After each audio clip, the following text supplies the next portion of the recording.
Never believe what you watch, and never watch what you believe. Here are 19 reasons to watch The Night Flier. Hi everyone, welcome back to my channel. I'm Dave Musson, at Dave Musson on Instagram, and this is the place where I talk to you about all things Stephen King.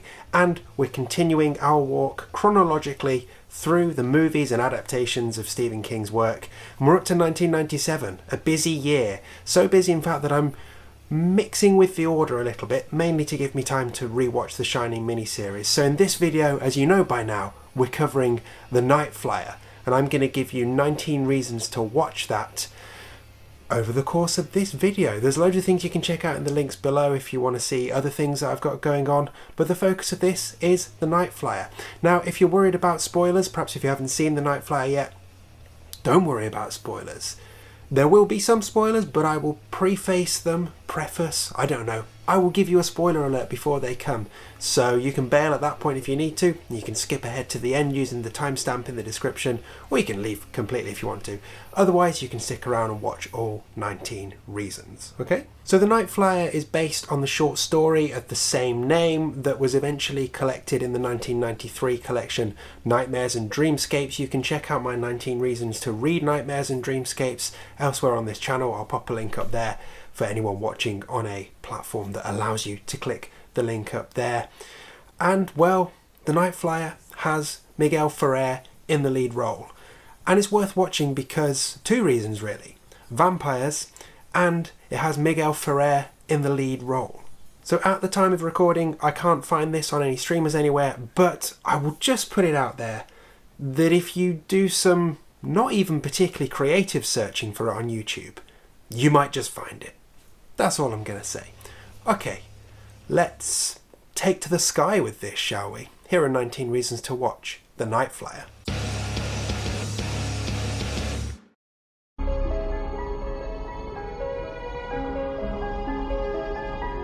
So my headline reason for this, the monster design is so cool. It's kind of frustrating in the same way because in the film, they do the classic thing of not showing the monster properly until the end. But anyway you look for The Night Flier, you will see the monster across all the posters and everywhere.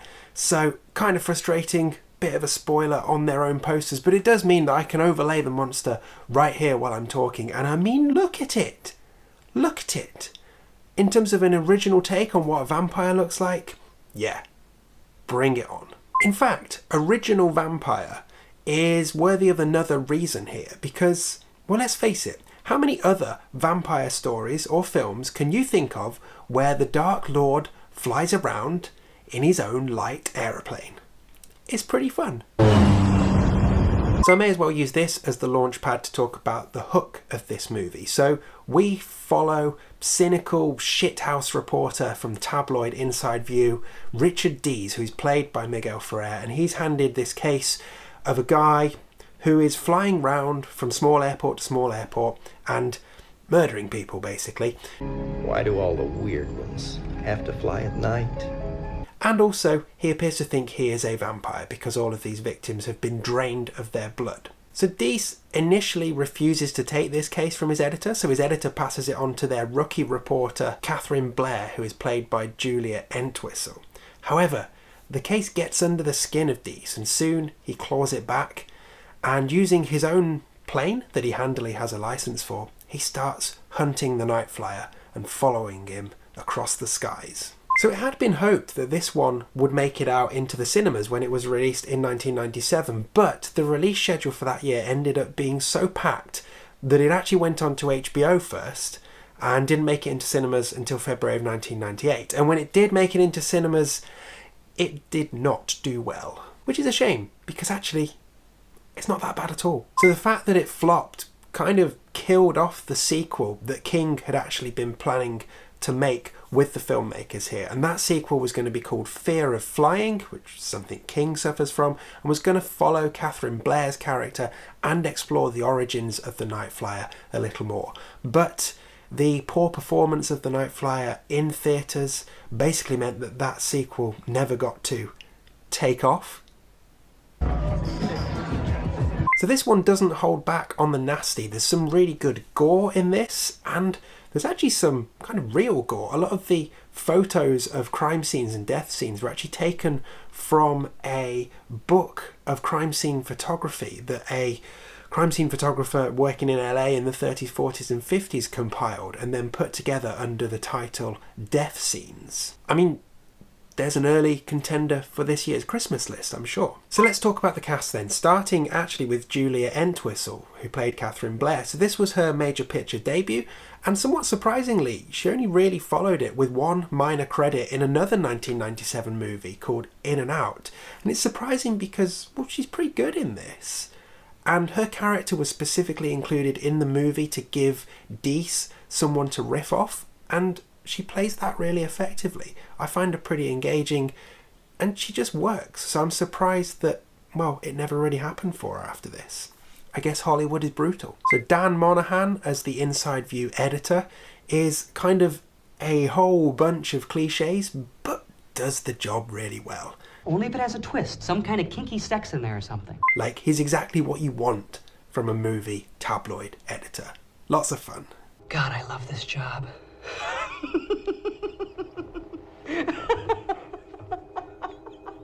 So there's a couple of folk who might have ended up in this film, but never did. There was talk of a Stephen King cameo. The filmmakers wanted him in as a morgue director, but he couldn't fit it in with his schedule. You'd probably expect that from a movie like this. But the one that's perhaps a little more interesting is that apparently George Clooney was supposed to be in this. His aunt Rosemary said in an interview with Rosie O'Donnell that he was going to be in this film, but obviously it never happened. Wonder why. So last on the cast, of course, is the brilliant Miguel Ferrer, much missed Miguel Ferrer, who does what he always does and just delivers loads of everything whenever he is on screen. Never believe what you publish. And never publish what you believe. He is perfectly cast for this role. He plays it brilliantly. And this is possibly one of my favourite performances in a King adaptation. He's just spot on. So lastly, before spoilers, this is another mid-90s King flick where all you need to do when you watch it, all you need to worry about is having fun. It's a perfect Friday night watch. Stick it on, kick back, have some snacks, and empty your head of all sensible thought, and you'll have a great time. Okay, from this point onwards, going to be talking favourite scenes, favourite moments, differences from the short story, stuff that potentially might ruin a first time watch. So consider this your spoiler alert, and if you want to bail at this point, you can either skip ahead to the outro using the timestamp below, or you can just leave altogether and I will see you again soon. But otherwise, stick around because I've got a few more reasons for you to watch The Night Flier coming right up. So obviously taking what was a 40-page short story and turning it into a 90-minute movie requires a bit of padding. But unlike what we saw with Graveyard Shift and The Mangler, I think it's actually done pretty well here. I've already mentioned the character of Catherine Blair who was added and is effective, and there's just enough lore and intrigue here to make it worthy of the 90-minute timestamp. The pacing is pretty good and it works as a full film, I think, more effectively than it might have done as, say, a Creepshow segment. It earns its runtime. So there are lots of cool King Easter eggs and little nuggets in this one, so much so that I'm bringing my mentions of them forward in my list. I usually save them towards the end. Let's start off with a conversation that Deese and Catherine are having in the bar, and Deese basically tells her the story of Suffer the Little Children, which is also in Nightmares and Dreamscapes, and one of my favourites actually. Not only that, interestingly, you might recognise the name Richard Deese. That's because he is the reporter in The Dead Zone, the book, who tries to interview Johnny Smith and who Johnny palms off. That doesn't get mentioned here, which is a bit of a shame, but hey ho. Of course, the big set of Easter eggs are Deese's covers that are framed on the wall and are full of headlines taken from other King stories. So I've got a list that I'm just going to read off and I'll overlay them while I talk, or you just have to look at me reading off the screen. But either way, so we've got Spring Heel Jack Strikes Again, which of course is Strawberry Spring. We've got Headless LeMays Leads to Successful Birth, which is the breathing method. You do have to keep a sharp eye for these, by the way. You've got Kiddie cultists in Kansas worship creepy voodoo god, Children of the Corn, of course. Satanic shopkeeper sells gory goodies, Needful Things. Naked demons leveled my lawn, that's the Lawnmower Man. and the ultimate killer diet, Gypsy Curse flays fat lawyer's flesh, which of course is thinner. So it's Easter eggs done in a really fun way that works in the story. I like it. So time to pick out my favourite scene. Now, I really like when Deese opens up the bottom of the plane, all that maggot-ridden earth falls out, that's cool. When he arrives at the airport at the end and finds a pile of body, yeah, great. And as we've already talked about, the reveal of the monster is excellent. But actually, my favourite moment is something a bit more crude than that. It's when Deese is in the bathroom, having just vomited, and he looks in the reflection and just sees, well, he doesn't see the vampire obviously because he's a vampire, but he sees something pissing blood into the urinal. And then of course we meet the vampire afterwards. Very cool, playing into the vampire lore there, and just a bit kind of dirty and nasty at the same time. All good.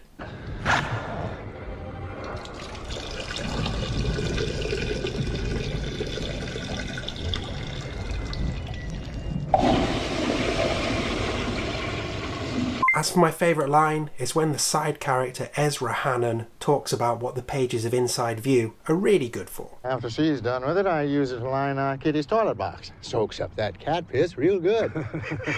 So I've already covered Easter eggs and all of that stuff, but it's worth mentioning links to other King adaptations. And of course, that link is Miguel Ferrer, who we saw very recently playing Lloyd Henreid in the 1994 miniseries of The Stand. And of course, doing it brilliantly. Finally, I'm kind of surprised that this one hasn't become a cult classic and hasn't taken on a life of its own on a streamer somewhere. It has a lot going for it, and I think it's a really fun addition to the tranche of vampire movies. Is tranche the right word? Maybe it's trench. I don't know. You get what I mean. This one should be more popular than it is. It's absolutely worth checking out if you can find it. And like I said at the start, you can find it fairly easily on YouTube. Where's my goddamn dead baby? Okay, there we go. 19 reasons for you to watch The Night Flier. Let me know what you think of this movie in the comments. Have you watched it? Have you not seen it in a while? What do you think of the monster design? What's your favourite moment? How does it compare to the short story? All of that kind of stuff. Get involved in the comments. I'd love to hear from you. Thanks as ever for checking out my stuff. There's links in the description to a bunch of things that I do elsewhere. So like my newsletter, my fiction that I've published, the Constant Writers podcast, my Stephen King quiz book. Do check those out if you want to. But also, of course, the main thing is thank you for coming, and do come back again soon. Maybe even subscribe so you don't miss any future videos. Next up, we're not quite scraping the barrel, but we're not far off because we're talking about Quicksilver Highway.